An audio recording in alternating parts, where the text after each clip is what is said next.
I wasn't supposed to touch anything, not a single ride. But the moment I stepped in, something touched me. The memory hits me like a cold slap every time I try to sleep. Even now, hours or maybe days later, I can still feel it. A quick, impossibly light pressure on my shoulder, like a warning, or maybe a greeting. I froze.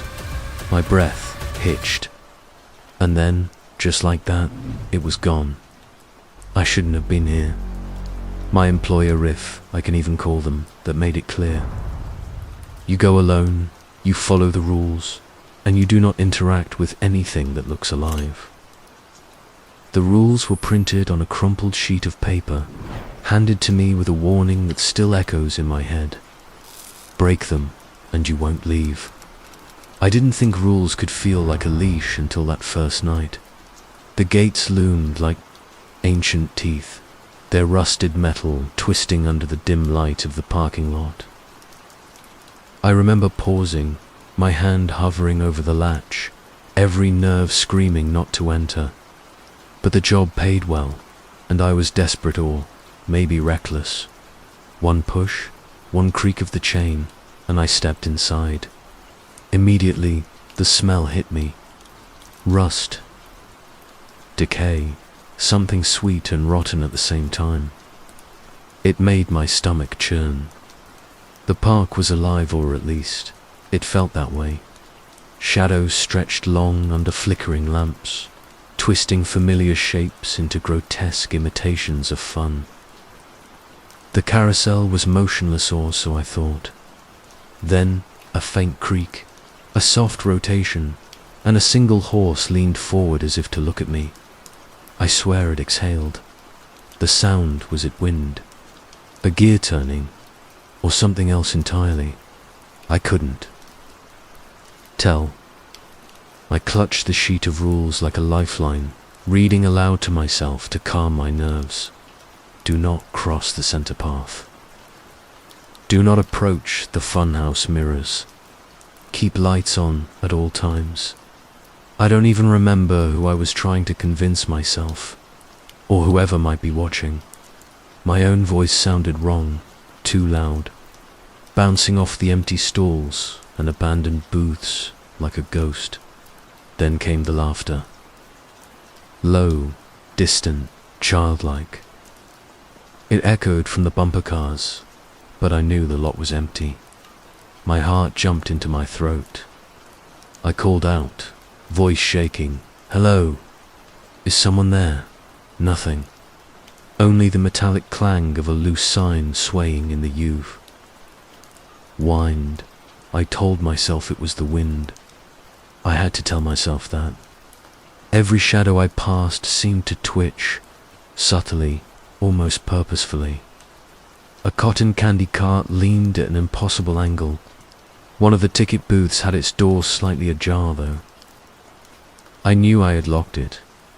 Or had I? Memory feels like a stranger in this place, slippery, like a dream half remembered. I wasn't sure if I'd entered the park, or if it had entered me. I tried to follow the main path, lit dimly by the few functioning lamps, their orange glow painting everything in a jaundiced haze.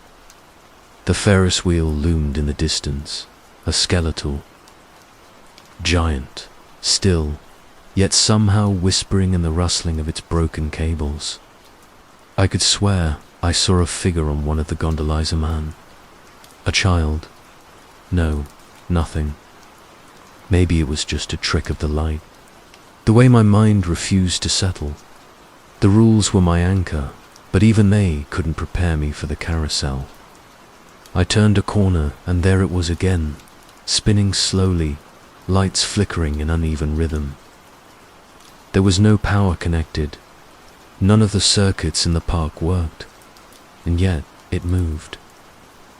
I froze, whispering to myself, "Do not touch anything. Do not touch anything." My voice cracked, bouncing off the rusted poles and warped mirrors.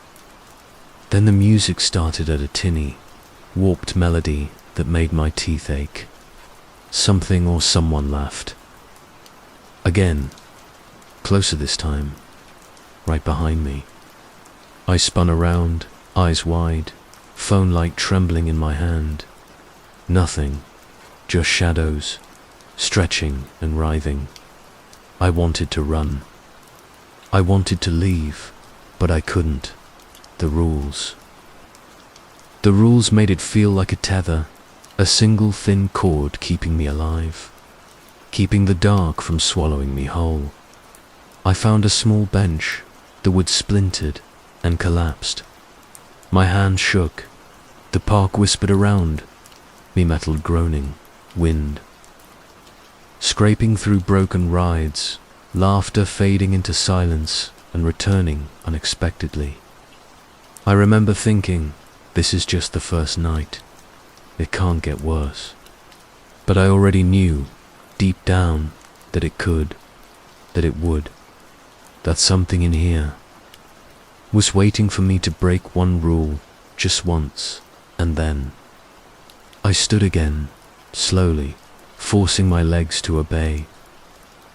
The carousel slowed to a stop as I watched, its music fading like an echo of sanity leaving the park. I didn't touch anything. I didn't approach it. I didn't even blink for a long moment, just stared. And somewhere deep in my chest, I understood that I had survived. Somehow, but survival felt like a precarious balance, like holding a candle under a gusting wind. That first night ended without a single clear answer, only shadows, whispers, and rules scribbled on a crumpled sheet of paper. But it ended. Somehow, I walked back through the gates and I swore I would return. Not because I wanted to, but because I had no choice. Because the rules were the only thing keeping me alive.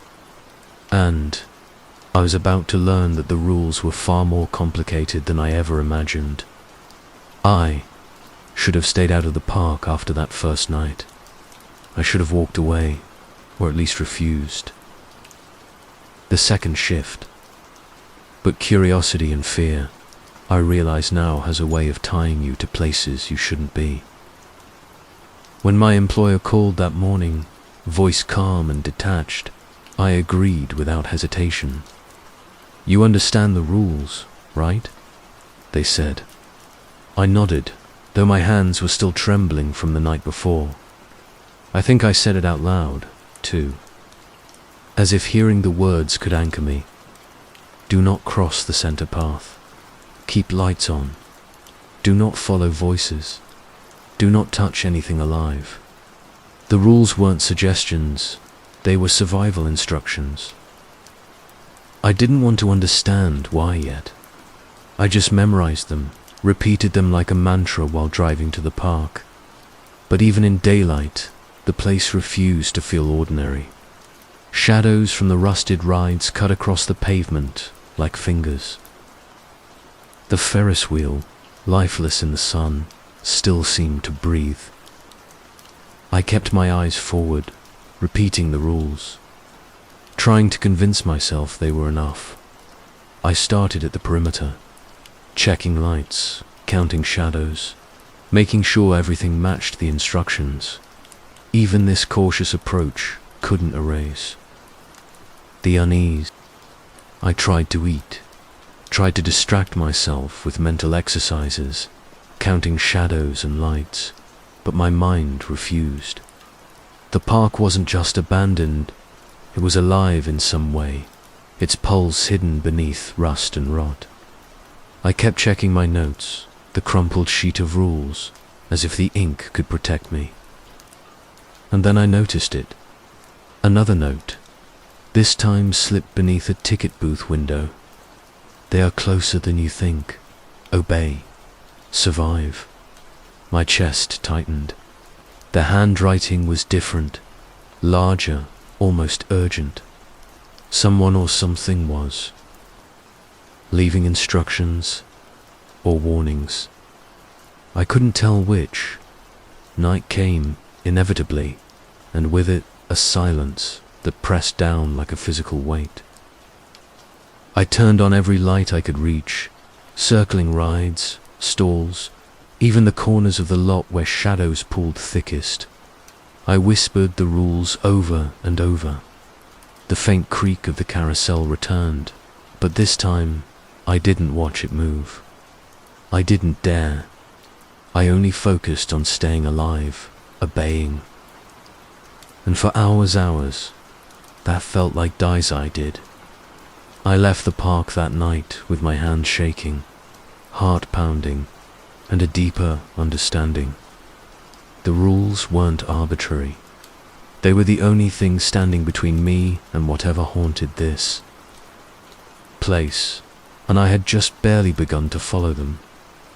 I knew, even then, that the next night would be harder. The rules were not just guidelines, they were survival. And survival demanded obedience, or at least a willingness to pretend you obeyed. While the park watched, patient and hungry, and I had already felt its hunger, I convinced myself that daylight made the park safer. But I was lying. The sun did nothing to chase away the feeling that the place was alive, watching, waiting. Shadows still twisted oddly, even under the harsh light, and the metallic smell of rust and decay clung to everything. I walked slowly, flashlight in hand. Despite the sun, trying to map the park in my mind. Every ride, every stall, every broken ticket booth seemed wrong. Something about their angles, the way they leaned, the way a shadow moved across a wall, it made my stomach knot. I had been here before, yes, but today the park felt different. Familiar, yet subtly altered, as if someone had moved pieces while I wasn't looking. I could feel it. I was being watched. It started with glimpses of figure out of the corner of my eye, only to vanish when I turned. A shadow that didn't belong to any ride. Then came the footsteps, soft, irregular, behind me. I spun around, flashlight sweeping the area. Nothing. I tried to rationalize it. Wind, animals, echoes. But deep down, I knew better. I found another note, this one tucked beneath a cracked bench near the funhouse. Do not trust what you see. Do not trust yourself. My hand shook as I read it. I didn't leave it. I carried it with me, crumpled and damp from my sweaty grip, like a talisman. The handwriting was jagged, frantic, unlike the neat print of the rule sheet. Whoever or whatever had left it wanted me to fear myself, and fear I did. As the day passed, I began exploring areas I hadn't dared the first 2 nights. The tunnels beneath the Ferris wheel, the service corridors behind the bumper cars. Every step echoed, unnervingly loud. I saw old uniforms in the shadows, dust-covered and curled with age, as if the people who wore them had vanished, mid-motion. Then I saw something else, a small, dimly lit office tucked beneath the roller coaster platform. Papers were scattered. Photographs pinned crookedly on corkboards. Faces blurred, some smiling, some staring blankly. And at the center, a single photograph of Matakin before I even started the job. I dropped the flashlight, heart thundering, and my hand shook as I picked it up. I shouldn't have been there. I knew it. The rules screamed at me. Do not touch. Do not follow. Do not investigate. But curiosity, that relentless, foolish curiosity, pushed me forward. A crick above me. A whisper. I froze. You shouldn't be here, it said, barely audible. My voice caught in my throat. I spun, flashlight. Trembling. Nothing. No one. And yet, I felt someone behind me, a presence so close that my skin prickled. I started hearing the laughter again, low, warped, and unfamiliar. Not the childlike giggle from before. This one was harsher, older, knowing. I followed it cautiously, keeping one hand on the walls to steady myself. That's when I saw him. Or maybe it was her. A figure, cloaked in shadows, standing at the far end of a broken corridor. Tall, unmoving. Watching, I blinked.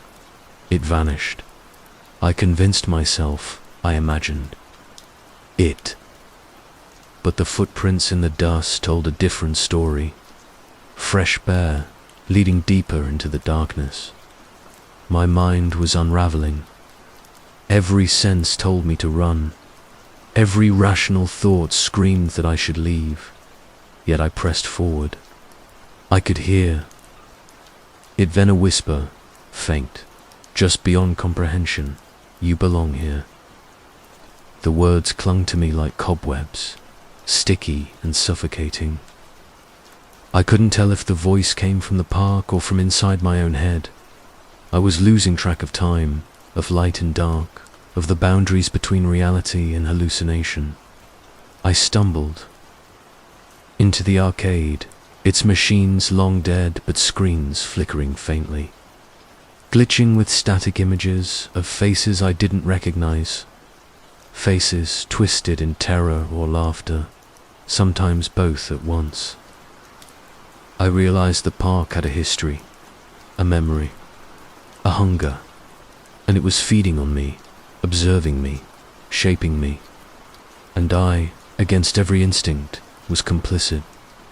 Hours or what felt like hours later, I found myself at the carousel again, the same one. From the first night, only now it wasn't moving. Or maybe it was moving, subtly, so subtly that I questioned my own eyes. Shadows pulled under the horses' hooves. One of the painted horses turned its head slowly, deliberately, as though following me. I stepped back, whispering the rules like a prayer, trying to convince myself I wasn't imagining it. But deep down, I knew I wasn't safe. I wasn't even alive, not fully. Not anymore. I left the arcade reluctantly, following a path lit only by flickering bulbs that seemed to dim and brighten according to my fear. Somewhere behind me, I heard footsteps again, faster now. I turned. Nothing, just shadows, just the feeling that the park wasn't empty. That someone or something was walking with me, observing every mistake, waiting for me to falter. By the time night fell, exhaustion had dulled my senses, but not my dread. I realized the rules weren't merely survival tools, they were tests. I froze. My mind screamed at me. Obey, survive, do not falter. But the whisper was intoxicating, almost sweet. I wanted to follow it. I wanted to touch. I wanted to see. And in that moment of hesitation, the park moved.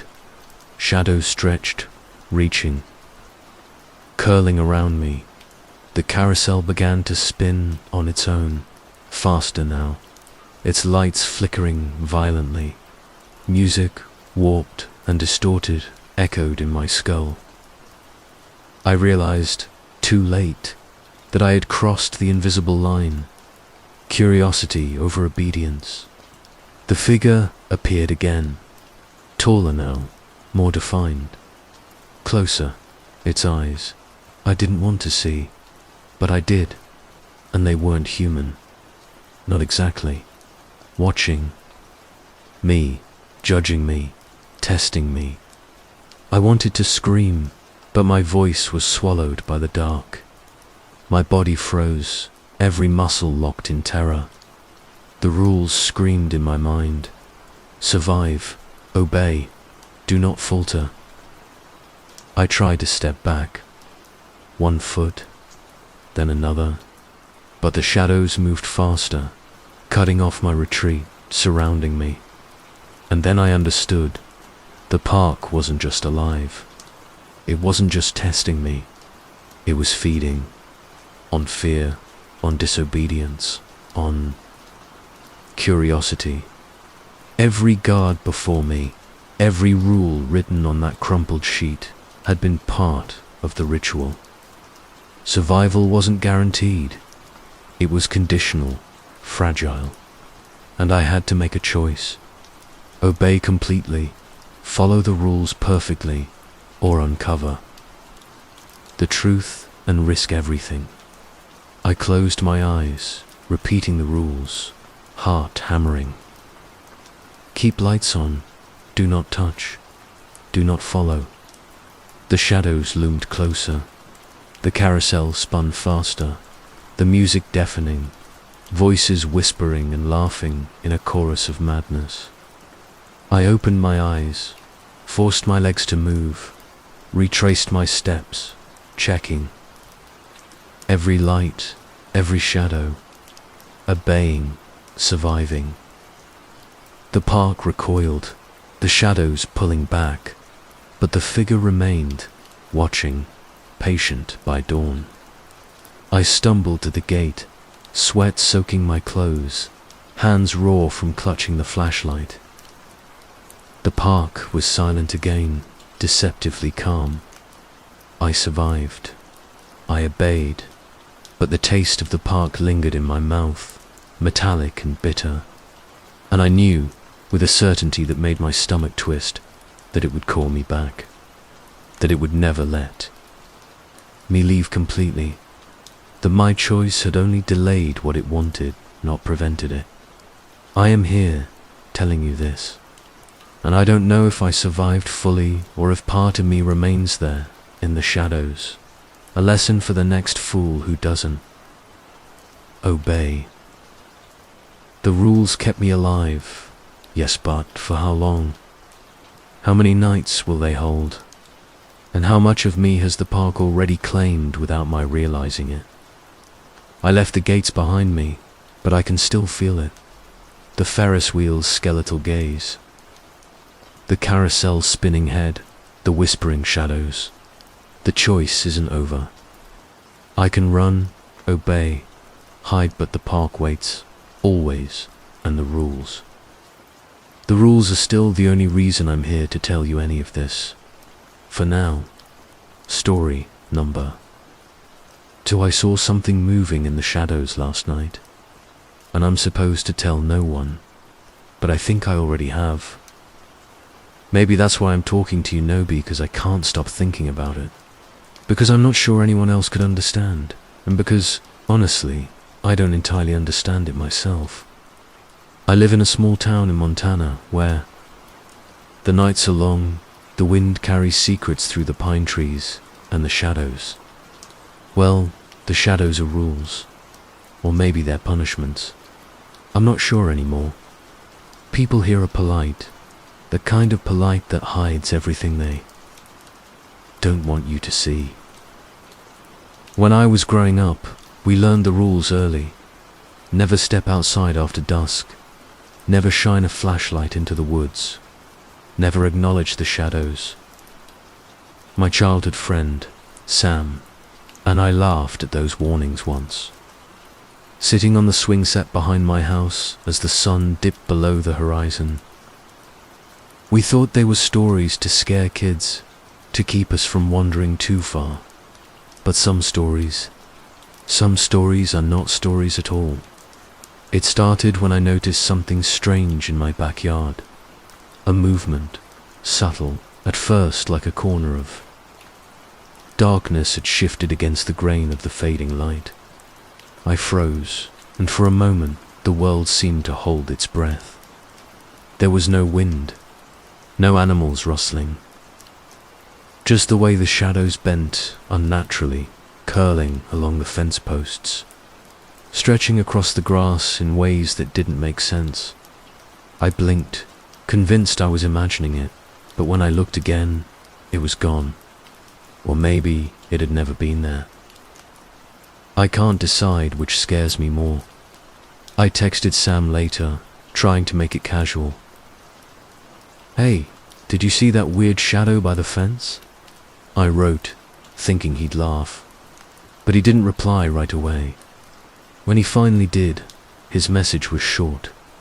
"Don't look outside tonight. Remember the first rule?" And then nothing. I should have known better. But curiosity is a dangerous thing, especially in a place like this. That night, I couldn't sleep. I kept hearing soft whispers that seemed to come from the corner of my room, the thin spaces between walls, even the creaking of the floorboards downstairs. I told myself it was the house settling, my mind playing tricks. But then I saw it again, a shadow, darker than the night itself, hovering near my bedroom window. It didn't belong to anything I could see, and it moved with a purpose, as though it knew I was watching. I know what you're thinking. I know it sounds insane, and maybe it is, but the fear isn't just about seeing a shadow. It's about the weight of knowing there are rules I can't fully explain. Rules everyone else seems to understand instinctively. Rules I've broken without realizing it. The shadows, they notice, they wait, and sometimes, I swear, they follow. I remember one evening when Sam and I tried to prove we were brave. We crept behind the old barn at the edge of town, whispering to each other like nothing could touch us. The sun had just dipped below the horizon, leaving the sky bruised purple and gold. The shadows were long, crawling along the ground like living things. We laughed nervously, daring each other to step closer.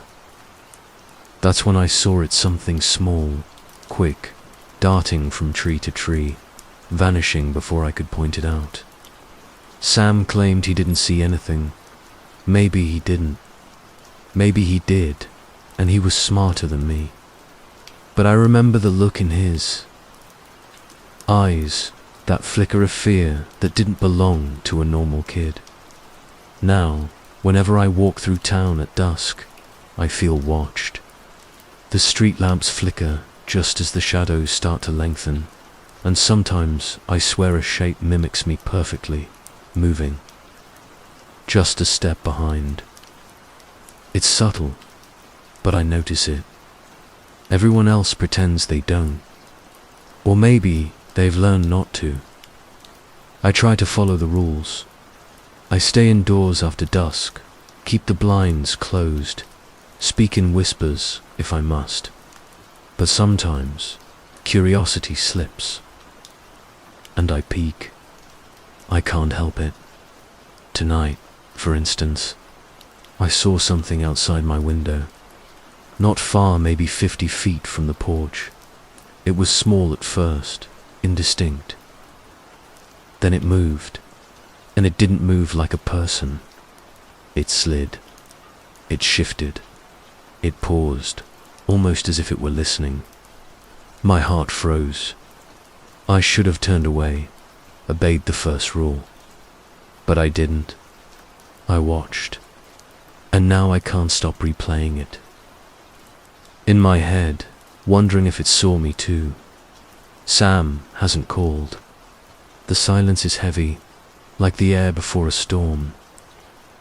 I don't know if I should tell him what I saw, or if that would make it worse. Maybe it's better to keep quiet, but something tells me that someone or something already knows I've broken the first rule. The feeling crawls along my skin, cold and insistent. I try to tell myself it's just paranoia, that I'm imagining the shadows moving on their own. But I know better.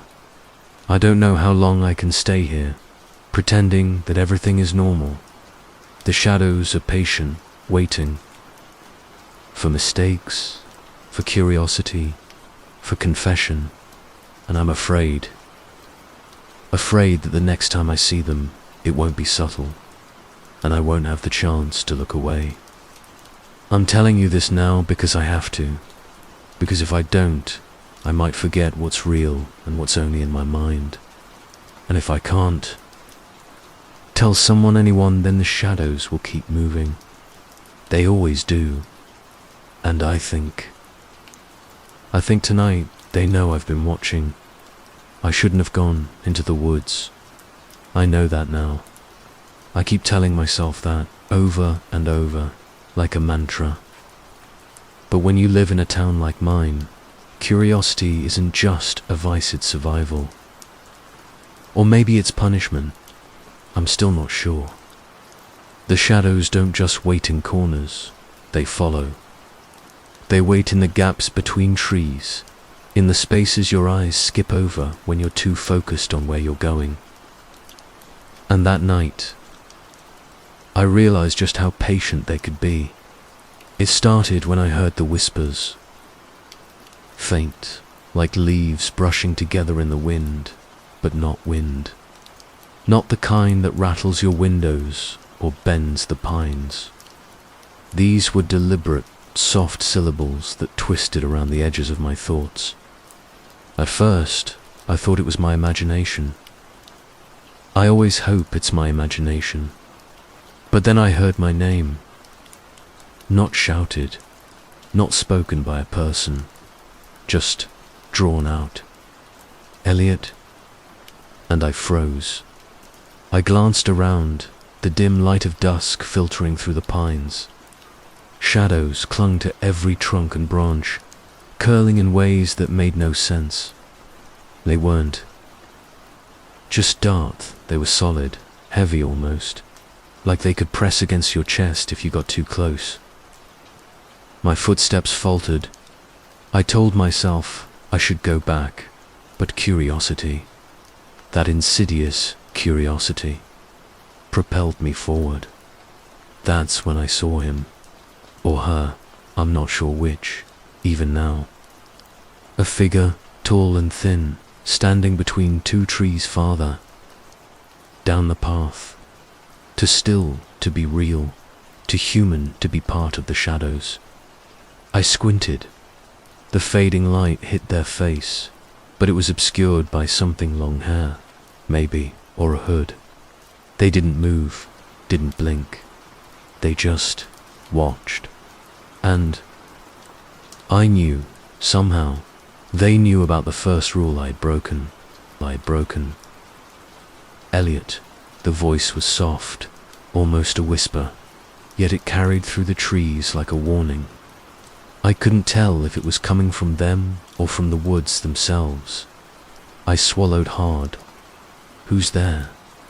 My voice sounded small, foolish, even to my own ears. No answer, just the slight rustle of branches, and then the shadows shifted, not randomly, deliberately, slowly at first, like the forest itself was breathing, then quicker, coiling around the figure. I could barely make out the outline of their body, twisting in ways that weren't possible for a human. And for the first time, I understood something I had never dared to admit. The shadows weren't separate from the people in this town, they were part of them. Or maybe the other way round. I should have run. I should have turned and sprinted back to the safety of my porch, the dim glow of my house, a barrier against the forest. But something rooted me in place, fear and fascination warring in my chest. I couldn't tell if I wanted to see more or if I was already too far gone. I remember thinking of Sam. If he were here, he'd tell me to leave. He'd remind me of the rules. But he wasn't. He hadn't answered my texts, hadn't returned my calls. And now I wondered if he even could. The shadows don't just wait for curiosity, they punish it. And sometimes they punish those who care for you. The figure took a step closer. Or maybe the shadows moved, carrying it forward. My mind was a tangle of panic and disbelief. "Who are you?" I demanded, my voice cracking. Still nothing. Only the whispers, more insistent now, echoing in my ears, threading through my thoughts. They spoke words I couldn't understand, or perhaps didn't want to. I felt them pressing at the edges of my consciousness, tugging at memories I hadn't remembered I had. My fear turned to nausea. I wanted to close my eyes, to cover my ears, but I couldn't. I was trapped in that moment, suspended between reality and whatever the forest had become. Then the figure spoke. Finally, in a voice that seemed to come from everywhere at once. "You shouldn't have seen that," it said. "You shouldn't have looked." I wanted to argue, to demand answers, but the words died in my throat. The shadows coiled tighter around the figure, then split, stretching toward me like black smoke. I stumbled backward, heart hammering, mind screaming. But my legs wouldn't cooperate, and then just as suddenly the figure vanished. No trace left behind, only the faint echo of its voice lingering in the rustling pines. My chest heaved, my hands trembled, and I realized I couldn't remember the way back to the path I had been following. It was as if the forest itself had shifted while I wasn't looking, the trees rearranging, the shadows forming a maze I didn't recognize. I wandered for what felt like hours, though the sky remained a bruised, unchanging dusk. Every sound set me on edge, the snapping of twigs, the whisper of leaves, the low hum of wind through the needles. Shadows darted at the corners of my vision, always just out of reach, and I knew, with a sick certainty, that I was not alone.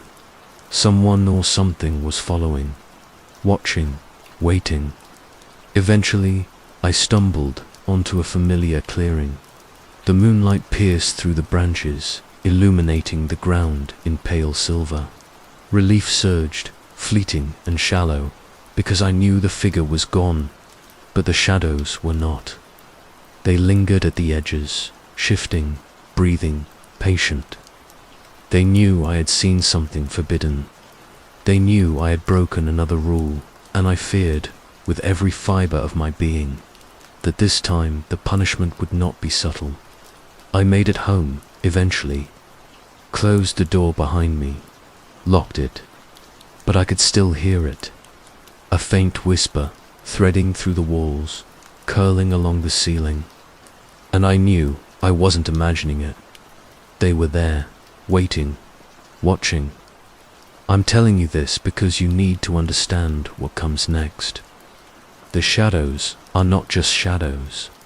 They are rules, they are watchers, they are memory and punishment.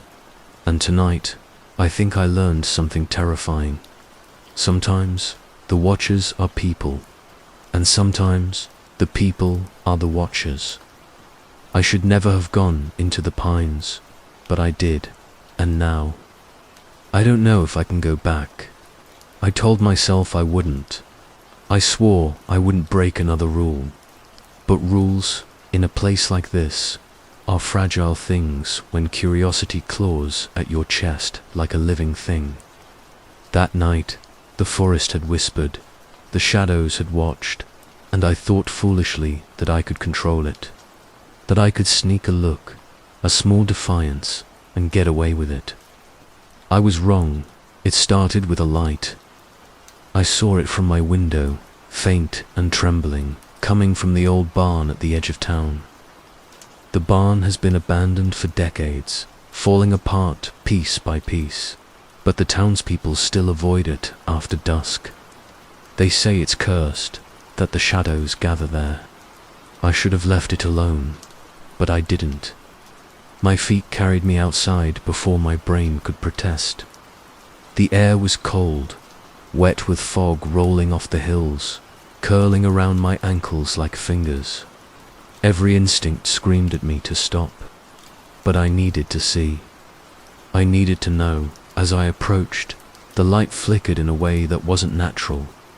I could hear movement inside, scraping, shuffling, whispering low, indistinct.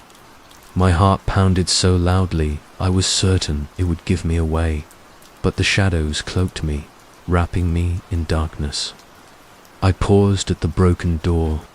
Inside, shapes twisted in the dim glow, shadows and human forms blending together. I squinted. I thought I saw someone same, but his face was wrong. Stretched in angles that shouldn't exist, limbs moving slightly offbeat, almost like a puppet. I whispered his name. Sam. Nothing. Only the scraping continued. The shadows seemed to pulse with each breath I took. I should have turned around. I should have run. But curiosity, stupid, insatiable curiosity, kept me frozen. And then I realized the shadows weren't just moving. They were reacting to me. They recoiled when I stepped closer, then advanced when I hesitated. They were alive. They were aware.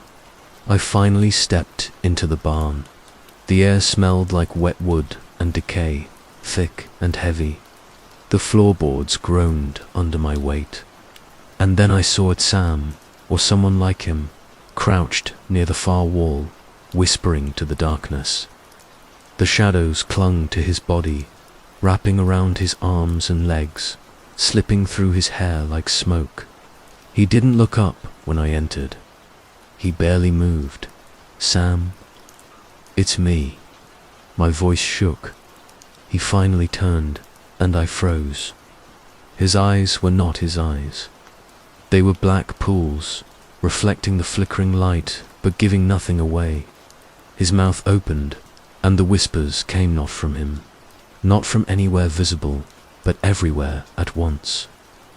They spoke words I didn't understand, threading through my brain, tugging at memories I hadn't wanted to remember. I stumbled backward, gagging on the fear that coated my throat. And then I noticed the others. Shapes emerging from the shadows, more figures than should have fit in the barn. All human-like, all wrong. Their movements were jerky, unnatural, synchronized in a way that made my stomach turn. I realized I had crossed the threshold. I had broken a rule. I thought I could hide from them. I thought if I stayed in my room, kept the blinds closed, whispered nothing aloud, I could wait it out. But I was wrong. The shadows don't wait, they find you. They don't just follow, they consume. And I've learned that too late. Tonight, I realized I was never safe. Not in my house, not in my town, not even in my own mind. It started, as it always does, quietly. A whisper, threading through the silence, brushing the edges of my hearing. Then another, closer this time, curling around the doorknob like smoke. I froze. I couldn't move. I tried to convince myself it was the wind. I tried to convince myself that my imagination, frayed and desperate, had made it all up. But when the shadow slipped across the ceiling, smooth and purposeful, I knew better. I thought I saw Sam once more, standing at the edge of the room, half in shadow, half in moonlight. His eyes, those eyes, black as coal, unblinking, staring into me. "Elliot," he said, his voice almost kind, almost human. But the sound twisted as it reached my ears, bending into something alien, something that made my stomach turn. I opened my mouth to respond, and my own voice came out wrong, hollow, echoing back at me like it belonged to someone else. The shadows moved then, slowly at first, stretching along the walls, pooling at the corners, creeping across the floor. They weren't just shadows anymore, they were shapes, figures that mimicked every movement I made, every breath I took. I stumbled back, heart hammering. I wanted to scream, to call out to someone, to anyone, but I was utterly alone. Or so it seemed. And then I realized I was wrong. The entire town was there, in some way, or at least the forms of it were. In the flickering moonlight, I saw silhouettes at every window, figures in the streets. shapes lingering behind fences and barns. Their faces were blurred, twisting, unmoving, watching. And they all knew I had broken the rules, and now the price was mine to pay. I backed into the corner of my room, pressing my hands over my ears. The whispers became a chorus, indistinct but urgent. I felt the shadows pressing closer, curling around my legs, my arms, my neck. And I understood something I hadn't before. They didn't need to touch me, to claim me. They were already inside, threaded into my thoughts, sewn into my memories. A part of me I couldn't remove. I tried to remember what had started all this, my curiosity, my foolish steps into the forest, the barn, the first rule I had ignored. I tried to piece together what was real and what wasn't, but my memories twisted under the pressure. Was Sam ever really there? Or had I created him in my fear? Was the figure in the woods a person or a shadow pretending to be one? I couldn't tell, and I knew I never would. I think that's the worst part. Not the fear, not the whispers, not the shapes that move when I look away. The worst part is not knowing if any of it was ever real, if I was always alone, or if the town itself had been different, or if I had been different. My own mind feels like a shadow now, stretching, folding, moving against me, and then the light flickered. The street lamps outside my window blinked once, twice, and for a moment I thought I saw my reflection in the glass. A face not mine, twisted eyes black, mouth stretching into a grin that wasn't human. I recoiled, tripping over my own feet, and when I looked again, it was gone. Or maybe it never was there. I can't trust my eyes. I can't trust anything anymore. I whispered into the darkness, pleading for something, someone, a voice I could recognize. Sam, please, help me. The reply was a whisper, soft, everywhere at once. You knew the rules, Elliot. You should have stayed inside. I backed into the corner, shaking, and realized I couldn't escape. Every room, every door, every shadow was part of them. They weren't just outside. They weren't just the town. They were inside me, in me. And as the moon rose fully over Montana, I understood with a hollow certainty the first rule, the second, the third. Breaking them wasn't just dangerous. It was inevitable. I tried to close my eyes, to block it out, to pretend I could sleep through it. But the shapes didn't wait. They pressed into me, bending reality, stretching night into something eternal. The whispers became words I understood without understanding, telling me things I didn't want to know. And I realized, in that moment of terrible clarity, that the rules weren't meant to protect me. The rules were meant to show me the cost of defiance. I am alone, though not alone. I am myself, though not myself. And I think, when the shadows finally come all the way in, I will become them, or they will become me. I do not know which is worse. So here I am, telling you this. Maybe to warn you. Maybe to make sense of it before I disappear entirely. I don't know if you will understand, if you will believe me, if the shadows are even listening. But you should know, in this town, the night belongs to them, and the rules are absolute. I don't know if I will see dawn. I don't know if anything I remember is real.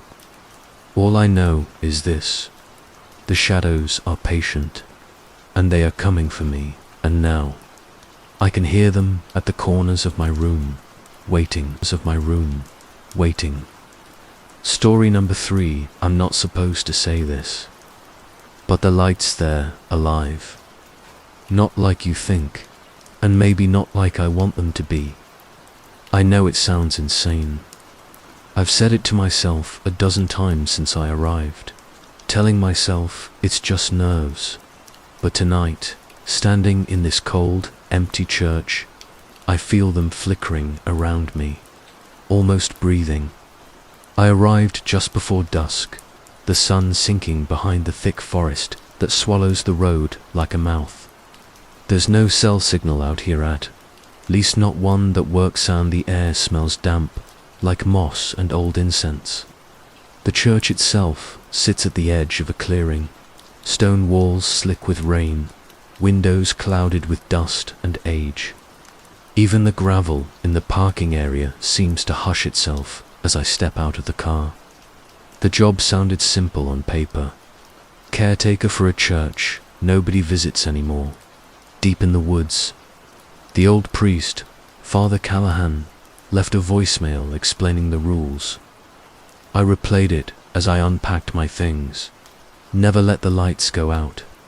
Not even for a moment. If you do, well, you'll understand. He didn't say what would happen.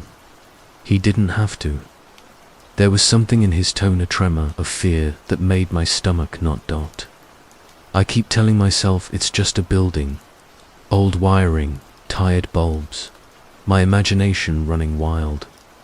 I carry the flashlight from my car, the one small comfort I have in this quiet that stretches too far into the trees.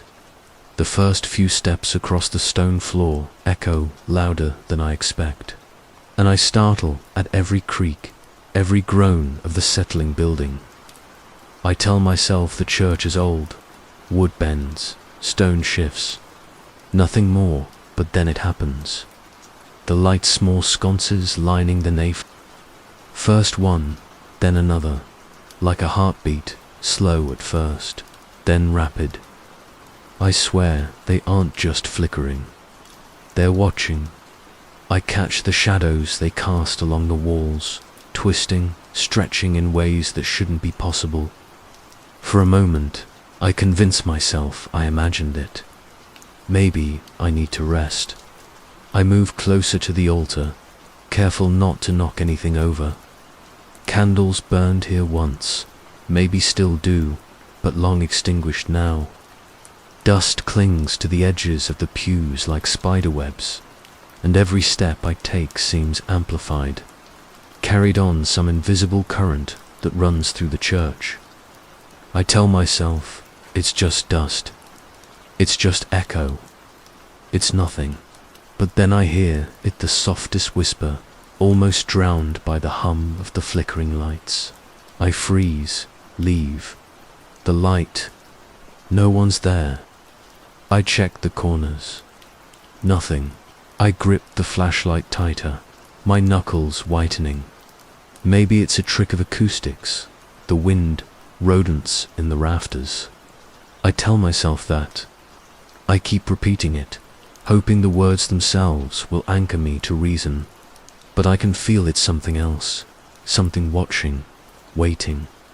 The voicemail keeps running through my mind. Never let the lights go out. I didn't ask why. I didn't want to know. There's a rule, and I followed it.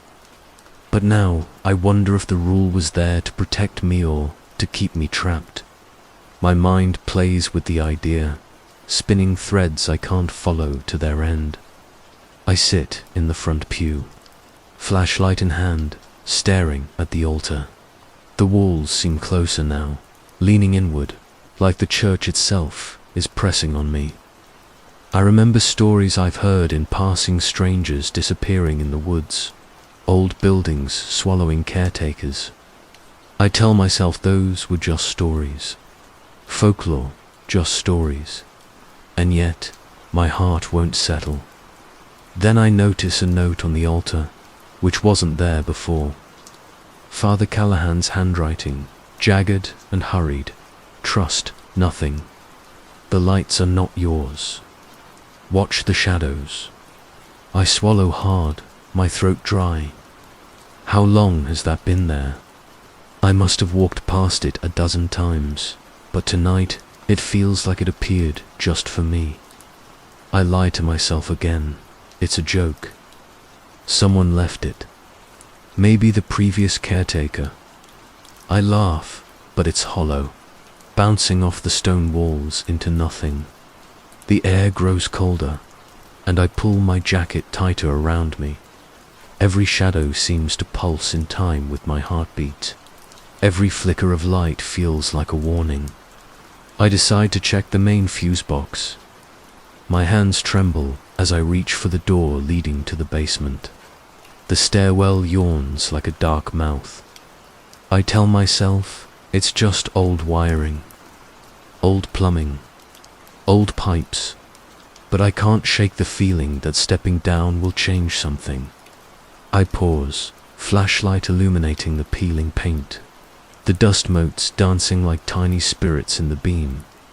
I take a deep breath and descend the stairs slowly.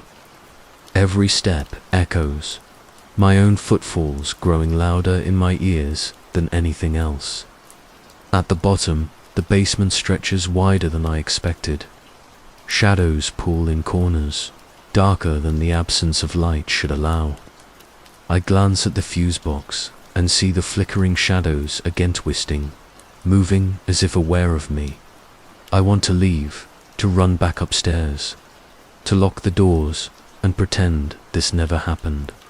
But the lights, they pull me in. I can feel them, like a heartbeat I cannot ignore. I reach for the switch and hesitate, fingers trembling. And then the lights stabilize, bright and steady, as if nothing had happened. I breathe, telling myself I imagined it all. The shadows, the whispers, the note. I must have. And yet I know this is only the first night. The first of many nights. Something has already started here. Something I cannot name. And I have a feeling it will not let me leave unscathed. The church settles again, silent but alive, and I sit there, flashlight on my lap, staring at the steady glow of the altar candles. I don't know if I'm ready for what comes next, but I can't turn back.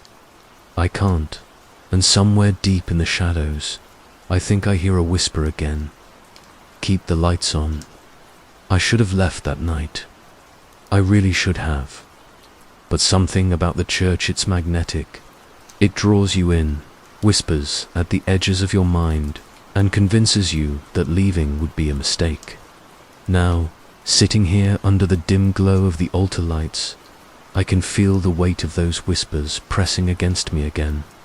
They aren't loud, not yet. Just murmurs curling around the stone walls, testing me, seeing how far I'll let them go. It started with the footsteps. Not mine, they're mine, yes, but slower, heavier, echoing just behind me. I tell myself it's the old floorboards settling, but my stomach knots every time I hear them. I turn quickly, flashlight slicing through the shadows, and see nothing at all. And yet, when I step forward, the steps echo again, exactly one beat behind mine. I know I should rationalize. Logic says it's the building, the wires, the wind rattling through cracked windows. But I can't, not tonight. The air has a different quality, thicker somehow, carrying a faint scent of something else. Iron, smoke. Or is it just my mind playing tricks?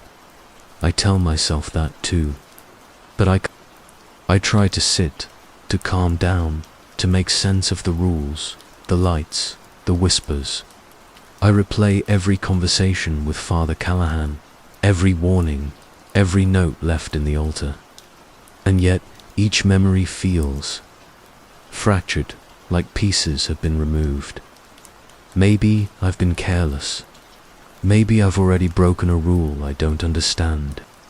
Maybe the lights have noticed hours pass, or maybe minutes. I can't tell. I pace, whispering to myself, telling myself it's nothing, and then I see it again, the note. This time, it's not on the altar. It's pinned to the wall near the sacristy. Words scrawled roughly in ink that seems darker than anything I've ever seen. Listen to them. They know more than you. I don't know what it means. I don't know who left it. But I do know one thing. I'm not alone. And whatever else is here, it doesn't want me to leave. I move toward the basement stairs, thinking maybe light alone isn't enough. Maybe I need to see what's happening behind the walls, what's whispering. But the shadows twist, crawling across the floor toward me, and I realize the church isn't just a building. It's aware, watching, testing me. And in that moment, I understand why Father Callahan warned me.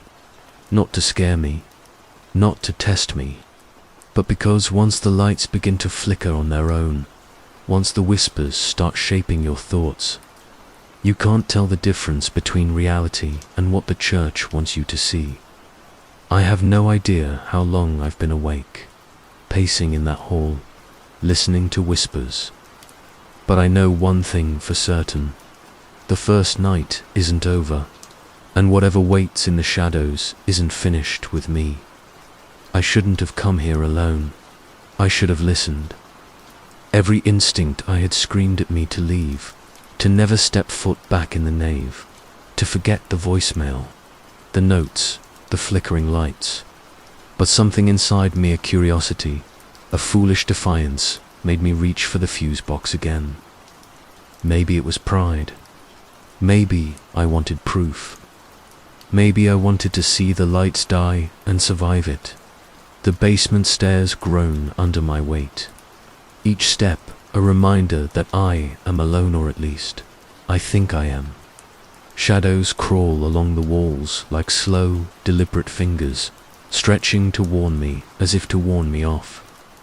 My flashlight flickers in time with my heartbeat, and I can feel the air growing colder, thicker, harder to breathe. I tell myself it's just the wiring, just the building, just the wind. But the whisper follows me down, more insistent this time. You shouldn't touch them. You know better. I ignore it. I flip the main switch. The lights surge, then die, plunging the church into darkness so complete it feels solid. I gasp, my hands shaking, and I hear it before I see it. A low, guttural voice echoing through the stone walls. Finally, you understand. I spin, flashlight stabbing into the darkness, and then I see it, a figure. Not human, not entirely, but humanoid. Its eyes are hollows, blacker than shadow, and it moves without a sound. The air around it ripples, like heat rising off asphalt, but colder, sharper. My first instinct is to scream. My second is to run. But some part of me that shouldn't be there stays frozen, staring. Who? What are you?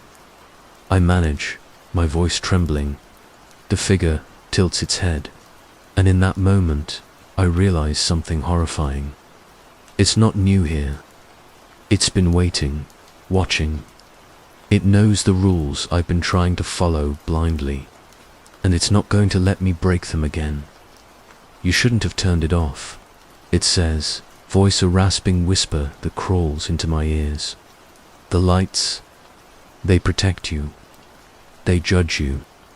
They are not yours to control. I stumble backward, nearly falling, my flashlight swinging wildly. Shadows spring from the corners, moving faster than I can track. And yet, even in the chaos, there's a logic I can't understand. The church itself seems to breathe, to pulse, responding to my fear, my hesitation. My hands tremble over the light switches, unsure whether to turn them back on or leave them dead. I remember Father Callahan's notes. Trust nothing. The lights are not yours. Watch the shadows. He was trying to tell me something I never fully understood. And now, staring at this figure, I think I almost get it. Almost I run. Or at least I try to. The pews stretch before me, longer than possible, the aisles twisting as if alive. The shadows follow, crawling along the floor, latching to my shoes, whispering in voices I recognize. My own voice. You lied. You shouldn't be here. You failed. I can't tell if it's me talking or the church speaking through me. I grip the altar rail, desperate for anything solid, anything real. The figure drifts closer, silent except for the faintest shuffle, and I catch a glimpse of what looks like a face under the hood, partially human, partially something else. I blink, and it vanishes. The lights flare suddenly, brilliant and blinding, and I shield my eyes. When they settle, I see another figure. This one, older, spectral, unmistakably Father Callahan. His eyes are hollow, mournful, but sharp with warning. You've gone too far, he whispers. The rules were never wrong. You just never understood them. I shake my head, trying to make sense of what I see. My heart races. My pulse pounds in my ears. I want to argue, to tell him I didn't know, I didn't understand, but the words die in my throat. Because I do understand now. Too late. The basement door slams shut behind me. I spin, flashlight quivering, and see shadows pooling in the corners, growing taller, thicker, darker. The air vibrates with their presence, and I realize I am trapped. The church isn't just a building. It isn't empty. It has rules, and I've already broken them. I fall to my knees, gripping the cold stone floor, and admit something I hadn't allowed myself to before. I wasn't just curious. I was selfish. I wanted to control it, to prove something to myself. And now, the consequence presses down on me like a weight I cannot lift.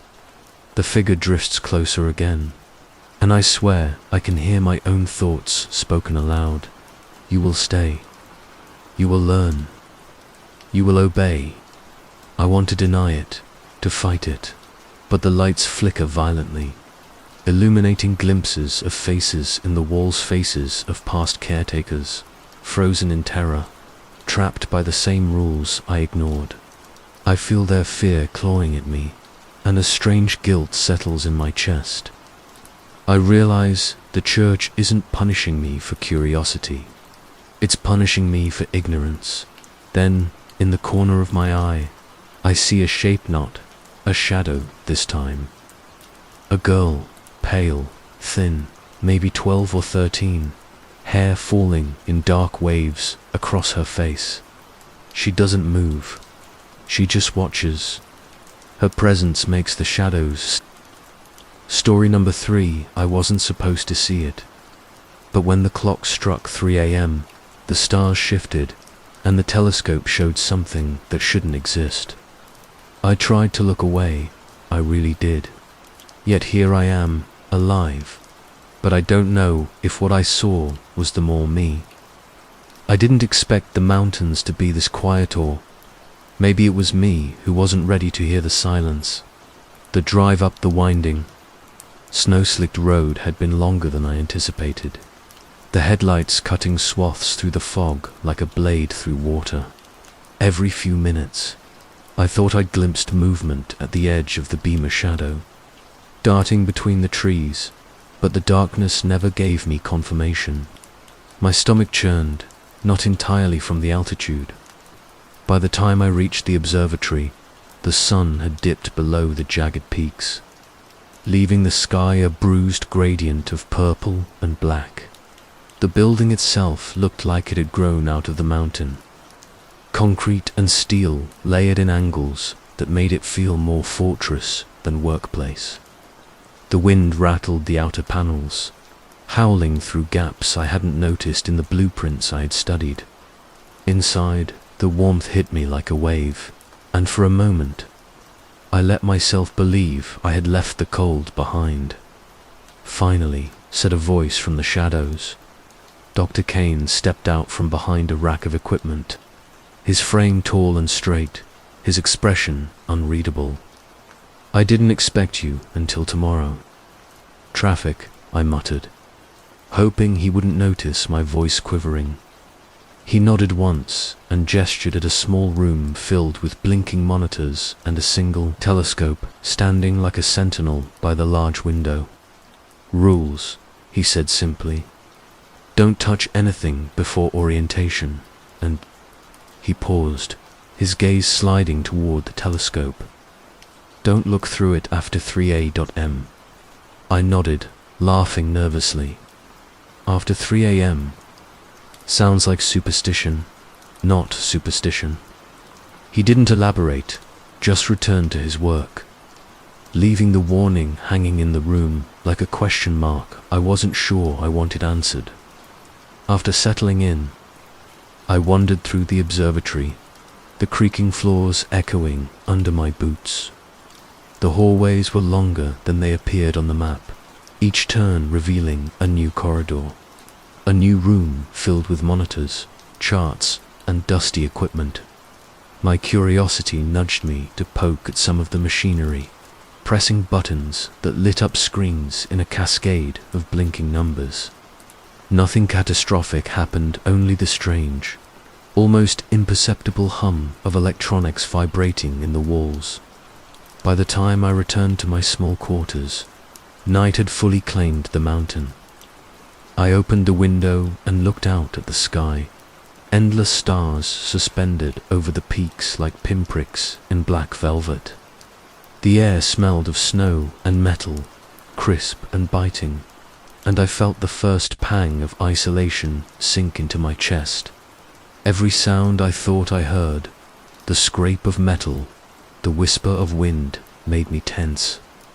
Sometimes I swore I heard footsteps in the hall, slow and deliberate, stopping whenever I turned.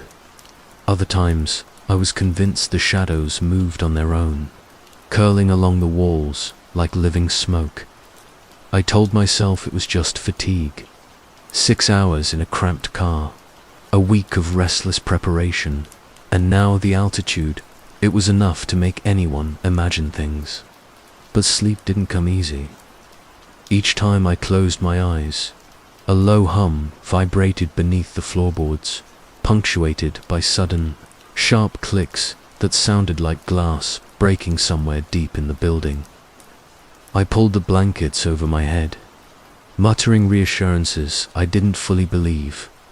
Around midnight, curiosity got the better of me. I slipped out of bed, careful not to wake Kane, and made my way to the telescope. My boots barely made a sound on the creaking floor, yet I felt certain something was watching. The telescope itself looked ordinary, polished metal glinting in the dim light. The lenses angled toward the sky as though waiting. I adjusted the eyepiece, squinting into the darkness beyond the glass. At first, I saw only the stars, distant and cold. Then a flicker, a single point of light, moving against the expected constellations. It was too deliberate, too smooth, too aware. I stepped back, heart thudding in my chest. Could it be a satellite? A plane? My rational mind grasped at excuses. But the light moved faster than any human-made object should, dipping behind peaks only to reappear moments later. I held my breath. Then, impossibly, the light seemed to follow me. I turned slightly, and it mirrored my movements, almost taunting. A shiver ran down my spine, and I stumbled back from the telescope, trying to convince myself I was imagining it. The wind outside howled, rattling the observatory panels, as if the building itself were echoing my unease.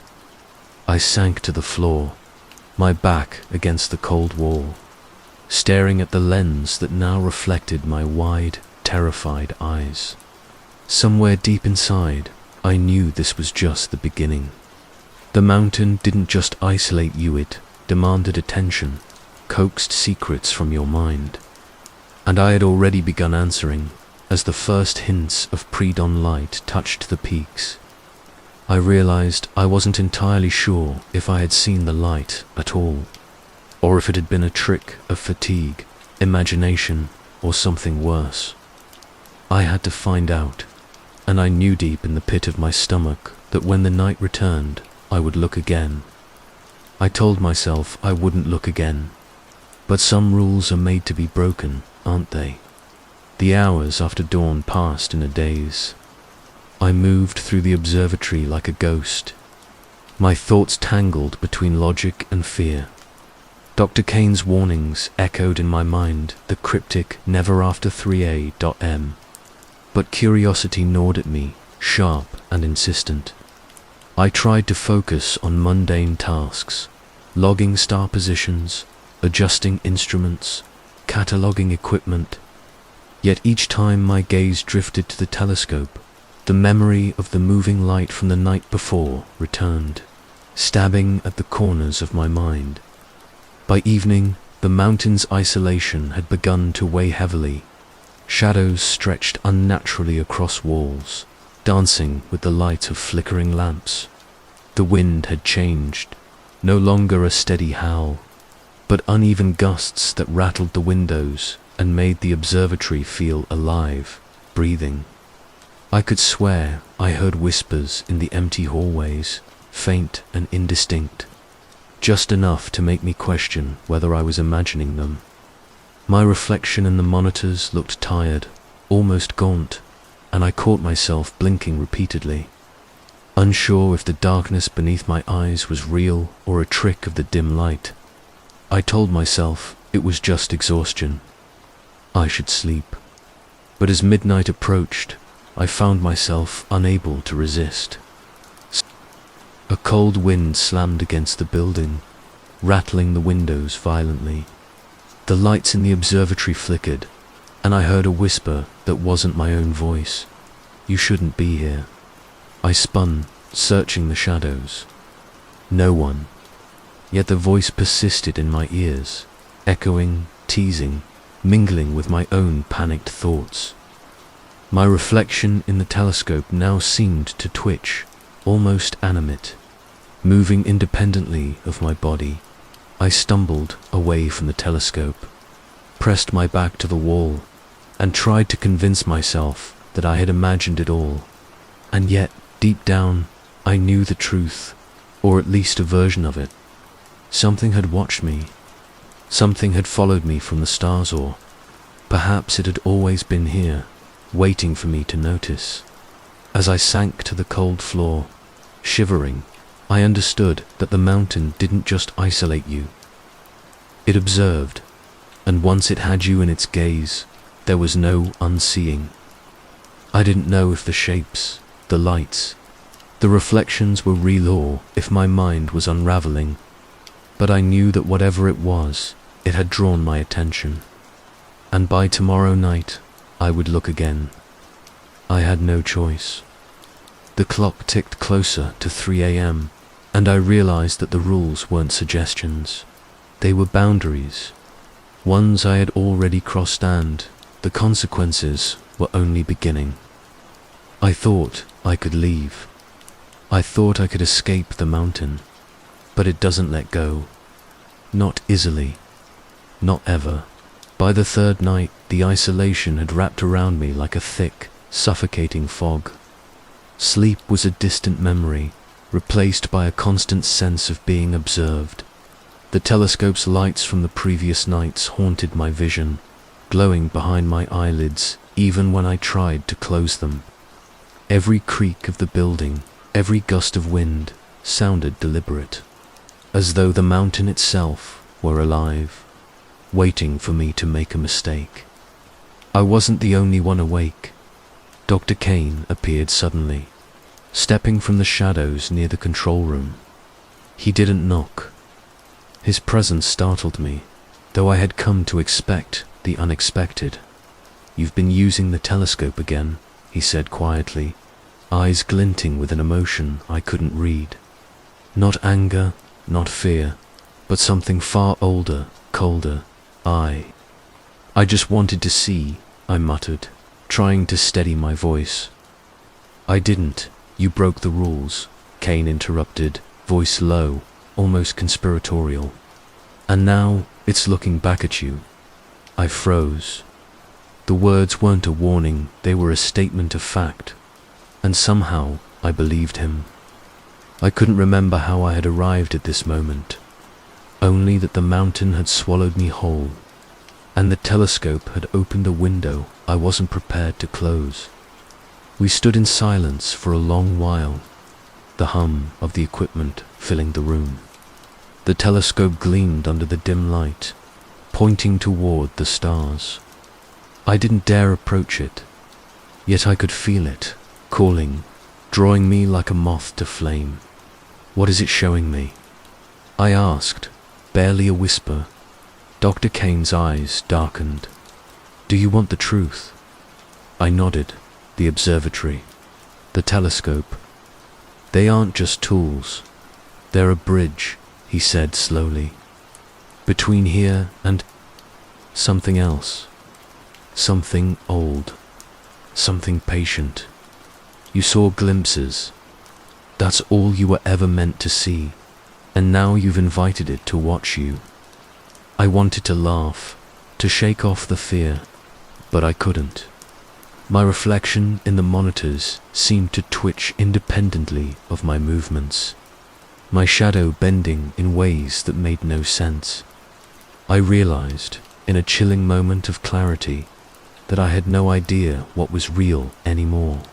The light, the shapes, the faces, I couldn't tell if they had been outside the telescope or inside my mind. You can leave, Kane continued, voice almost gentle, but you won't find the way. Not yet. The mountain. It tests you. It wants you to understand, and it doesn't tolerate ignorance. I shook my head, heart hammering. I don't want to understand. I just want to go home. He tilted his head, a hint of a smile curling at the edge of his lips. Home is a concept. Out there, yes, but here. Home is where the gaze follows you, where the lights bend for you, where your own mind begins to betray you. I backed away from him, from the telescope, from the room itself. The hallways seemed to stretch, longer than they had ever been, walls bending at impossible angles. I turned a corner and froze. The faint glimmer of lights moved ahead, floating in the darkness. Was it the telescope again? Or something else entirely? My mind screamed, urging me to run, but my legs felt leaden, uncooperative. I heard voices then, not Kane's, not mine. Whispers that intertwined with my own thoughts. Stay, look. See, they urged, overlapping, impossible to distinguish. My reflection in the window behind me shimmered, showing not my room but a dark void with shapes moving inside it. Some vaguely human, some utterly alien. Somewhere in that chaos, Kane's voice cut through. Do you remember the first night? I nodded, barely. I remembered the silence, the wind, the way the stars had seemed to shift just for me. You were never alone, he said, and you still aren't. They are patient. They wait, but now they know you notice them, and noticing changes you. The lights outside the telescope's lens pulsed again. This time, I could swear they were forming shapes, not just moving writing perhaps, or reaching toward me. I wanted to close my eyes, to tell myself it was impossible, but I couldn't look away. My curiosity, my terror, my need to witness it all had become indistinguishable. And then, silence. Absolute, crushing silence, as if the observatory itself had paused to listen. The lights vanished. Shadows snapped back to their corners. Kane was gone. The telescope stood there, inert, obedient once more, as though nothing had happened. I sank to the floor, trembling. I didn't know if he had ever been there, if the lights had been real, or if my mind had constructed it all to punish itself. I tried to write everything down, to leave a record, but the words felt hollow, insufficient. How could I describe something I couldn't even be sure existed? Dawn crept over the peaks. The world outside looked calm, indifferent, yet I felt the weight of the previous nights pressing down on me, heavy and immovable. The observatory was still, but I knew, somehow, that stillness was only temporary. The mountain, the telescope, and whatever awe, whoever lurked beyond comprehension, was still watching, waiting. I realized then that leaving was not a solution. Understanding might not be either. All I could do was record, observe, and hope that someone, someday, would make sense. Their forms were distorted, elongated, faces twisted with terror. They didn't speak. They only stared, eyes hollow, mouths opening as if to scream, but no sound came. My heart pounded so violently I thought it might burst. Am I next? I whispered to myself. I wanted to run, to lock the doors, to escape the mall's grip. But the co-worker appeared again, silent, leaning casually against a shelf. It's too late, they said. Once you've seen it, the mall sees you. What? What is this? I stammered. They tilted their head, voice almost teasing. You don't understand. You think this is a building, a job. It's not, this mall. It takes what it wants. My hands shook as I tried to comprehend. The shadows around me stretched, twisting like living creatures. The whispering intensified, a chorus of warnings and pleas. I realized then that the mall was aware of me, watching, judging, and every step I had taken outside the security room had been recorded, anticipated. I stumbled down an aisle, heart hammering, flashlights sweeping across shelves that seemed to shift with every glance. The walls themselves felt wrong, bending impossibly, and then I saw it, a shadow, darker than the darkness itself, gliding toward me. I froze. My instincts screamed to run, but my legs refused. You were warned, the co-worker murmured. The shadow paused, almost studying me. Then it lunged not at me, but through the aisle, passing into the ceiling and floor as if the very structure of the mall was alive. I realized with horror, the mall wasn't haunted by spirits. It was the entity. It consumed, twisted, and trapped. I turned to run, but the aisle stretched endlessly. The exit signs flickered, misleading, disappearing, reappearing. My flashlight fell, rolling across the floor. In its brief beam, I saw the faces of the previous guards again, twisted in silent screams, pointing toward a narrow stairwell I hadn't noticed before. With nothing else to do, I ran. My feet pounded against cold, unyielding tiles. The mall seemed to close in around me, corridors folding like origami, lights flickering, intercoms crackling with static whispers. The rules, they had been right all along. The mall was a trap, and I had walked straight into it. I reached the stairwell and ascended, hoping to find the roof or an exit. Each step groaned, echoing through the emptiness. And then I saw it. The co-worker standing at the top, motionless, eyes unreadable. You don't leave, they said softly. Not really. Once you see it, it follows. I tried to protest, to argue, but my voice caught in my throat. The mall shifted violently. Shelves stretched, walls bent, and I felt a pull like invisible hands gripping me. I staggered, holding onto the railing for dear life. And then I reached the roof. For a brief, terrifying second. I saw the city lights beyond the mall. Freedom, escape. But the rooftop was empty, silent. Too silent.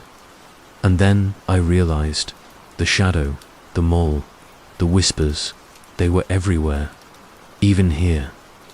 I don't know how I made it back to the security office. Maybe it wasn't really me. Maybe the mall allowed me to believe I escaped. My hands shook as I locked the door, triple checking the monitors. The upper level bookstore screen was blank, empty, perfectly normal. But as I leaned back, trying to calm myself, I noticed something I hadn't before. On one of the monitors, the one showing the main entrance's shadow moved past the glass doors. Slow, deliberate, impossible. It looked like me, and then it stopped, staring at the camera, waiting. I don't know if I left the mall that night. I don't know if anyone else ever will. The rules exist for a reason, but the mall has its own reasons, and now it knows my name. I've been alone in this tower for a month, counting smoke plumes and marking trails. But I swear, sometimes I hear my own name whispered from the trees, and I don't remember ever telling anyone I was here. I've been up here for exactly 27 days, counting smoke plumes and the slow drift of clouds across the Rockies. The tower is small, just a metal skeleton wrapped in wood, perched on a ridge so high the wind howls like it's trying to tell me something. People say isolation will either calm you or break you. I thought I was prepared, but sometimes I swear I hear my name whispered through the pines. I haven't told anyone about that. Not yet. The first night I arrived, I thought I saw a shadow move along the tree line, but I chalked it up to my eyes adjusting. You're supposed to question yourself up here. Keep your mind sharp. The rules say, log everything, stay in sight of the fire lines, report any anomalies. I follow them, every single one. Or at least I try. Morning came and the tower creaked under the weight of the wind. I double-checked my binoculars, the weather scanner, the satellite radio. Everything was in order, but a strange unease settled in my chest. The kind that makes you notice every tiny movement in the trees, every crack of a branch. I told myself it was just nerves. First weeks always feel like that. By the third day, I noticed something odd. My pack, the one I carefully stacked against the wall, had shifted. Not moved, shifted, like someone had been here. But that's impossible. The trail to the tower is a 3-hour climb. No one else comes this far unless they're lost or worse. I checked the logs. No hikers reported missing. No patrols planned. The radio stayed silent, yet there were footprints in the snow outside the base. Too small for an adult, uneven, almost. Deliberate. I stepped back, heart thudding, and convinced myself they were animal prints. Deer, maybe. Nothing more, but the whispers started that night. Just faint at first, brushing against the edge of hearing. I told myself I imagined it, overworked my mind, fatigue playing tricks. Keep focused, I whispered to the empty room. The wind rattled the windows, and for a second, the whispers seemed to mimic my own voice. I froze, ears straining, then silence. I laughed, shaking my head, telling myself I was being ridiculous. Days passed. I followed my routines obsessively, logging smoke plumes, noting wind shifts, checking the forest floor for irregularities. The forest seemed ordinary by day, dense, green, alive, but at night, it changed. Shadows stretched wrong. The trees groaned as if bending toward me, whispering secrets I couldn't understand. I tried to sleep, but the storm came early wind, tearing at the metal supports, rain hammering the roof. I sat by the window, flashlight in hand, scanning the black tree line. Every flash of lightning threw jagged shadows across the floor, sometimes longer than they should be, and I caught movement out of the corner of my eye, always gone when I looked directly. I'm meticulous about rules, and the storm didn't excuse me from them. I checked the fire lines, even though the rain made them. Returned to the security office, hands shaking slightly to double-check the cameras. The usual rows of monitors displayed the empty mall. Everything looked perfectly normal, except for one, a screen showing the upper level near the closed bookstore. There was movement, slow, deliberate, but the camera clearly showed the store empty. My fingers hovered over the intercom, ready to call for help, when the figure paused, and then, as if sensing my gaze, it disappeared into the shadows. I picked up the phone and called Mr. Sharma. The line rang and rang before he finally answered, voiced sharp, like he was irritated. "Everything okay?" he asked. I tried to sound casual, mentioning the lights and the mannequins, but my voice cracked. "Yes, sir. Just routine check." He paused. "Remember, the rules exist for a reason. Don't do anything stupid. Don't leave your post." The line went dead. His tone left a pit in my stomach, a weight I couldn't shake. By now, I was sweating, heart racing with every creak of the empty mall. The corridors were long, and the lights flickered with a rhythm that made my head pound. I felt watched. I couldn't tell if it was paranoia or something more sinister. I even locked the main exit twice, unsure if I had done it correctly the first time. Something about the lock felt off. I decided to check the cameras one more time before ending my shift. That's when I noticed it. A slow, creeping figure on the roof-level monitor, moving against the wind door, maybe through it. It wasn't human. Its movements were jerky, impossible. I blinked, rubbed my eyes, and checked the camera again. It hadn't moved. My pulse thudded so loud I could hear it over the hum of the monitors. I shouldn't have left the office. I knew that, but something compelled me to look. I grabbed my flashlight, the beam trembling in my hands, and stepped into the main corridor.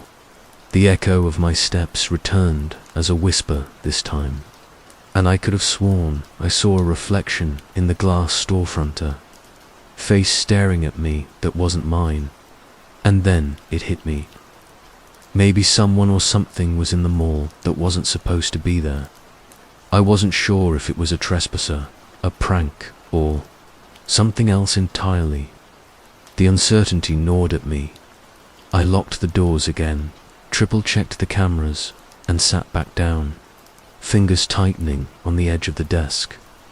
I tried to calm myself, tried to tell myself I was just tired. But as I stared at the monitors, my stomach twisted into knots. The last screen, the one showing the upper left, flickered, and for a split second, I saw someone or something standing just inside the bookstore, looking directly at the camera, and then it vanished. I didn't know if I was hallucinating. I didn't know if the mall had always been like this. I only knew that the rules weren't ordinary, the lights weren't ordinary, and I certainly wasn't ordinary for noticing. Something was here, and it wasn't waiting for sunrise. I thought I understood the rules here. Until tonight. And now I'm not even sure the rules are real law, if they're meant for me at all. After what I saw on the cameras last night, I barely slept. Every shadow in my small apartment seemed like it was moving on its own. But I told myself it was just nerves, overthinking. Tonight, though, the mall had a different feel. The usual fluorescent hum was sharper, almost menacing.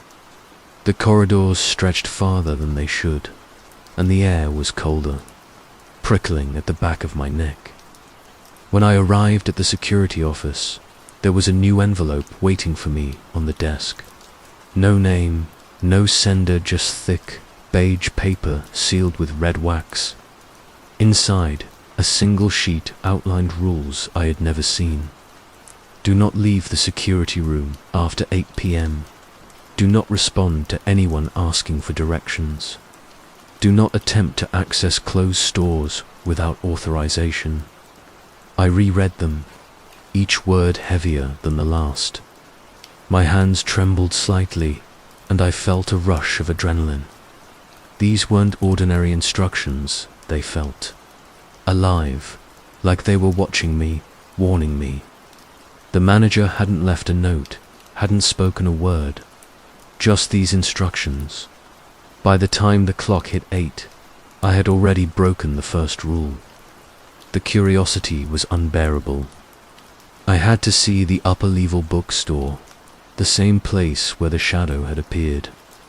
Flashlight in hand, I left the security room, keeping my ears open for the usual echo of footsteps. Tonight, the mall felt endless. Each corridor twisted unnaturally, and I could swear the lights were dimming as I walked. That's when I noticed someone else in the mall. At first, I thought it was another guard, or maybe a janitor who'd forgotten their shift. But the figure didn't move like a normal person. They glided, almost floating, and as I approached, their head tilted unnaturally, eyes hidden beneath a shadowed hood. "Hey," I called out, voice cracking. "Who's there?" No answer. I advanced, heart hammering, flashlight trembling. My beam caught the figure's hand resting on a display. Racket was too long, too thin, fingers like tree branches.